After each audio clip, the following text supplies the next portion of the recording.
Il suffit parfois d'un tube pour accéder à la postérité. Si peu de chansons parviennent à marquer considérablement la culture populaire mondialisée, un Français y est tout de même parvenu, Patrick Hernandez avec son mythique Born to Be Alive, sorti en France en 1979. Le single, qui a donné son titre au premier album studio du chanteur, s'était alors classé N-1 en Autriche, en Suède, en Norvège et en France. Est-ce que vous aviez anticipé un tel succès? C'est quand même dingue. Et puis de vivre encore pendant tant d'années derrière grâce à cela? L'a questionné Bernard Montiel qui le recevait sur le plateau de TPMP People sur C8, ce samedi 17 juin.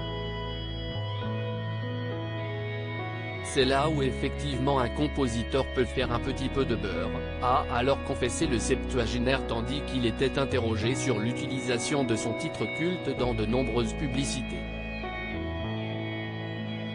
Patrick Hernandez n'est pas que l'interprète de Born to Be Alive puisqu'il en est également l'auteur-compositeur et le parolier. Sur les droits voisins, notamment sur les publicités, on est très bien payé. Ce sont des contrats que l'on signe et on demande ce que l'on veut, c'est accepté ou c'est refusé, a-t-il expliqué avant de préciser qu'il avait justement conclu 4 contrats publicitaires, rien qu'en 2022, 2 en France, 1 en Autriche et le dernier au Mexique. Effectivement, c'est quelque chose qui met du beurre dans les épinards, a-t-il alors plaisanté.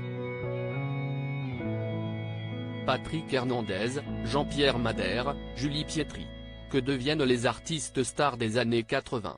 Born to Be Alive, un standard de la musique selon Patrick Hernandez. Si Patrick Hernandez a confié ne pas avoir imaginé que son titre remporterait un tel succès, il se réjouit tout particulièrement de sa longévité.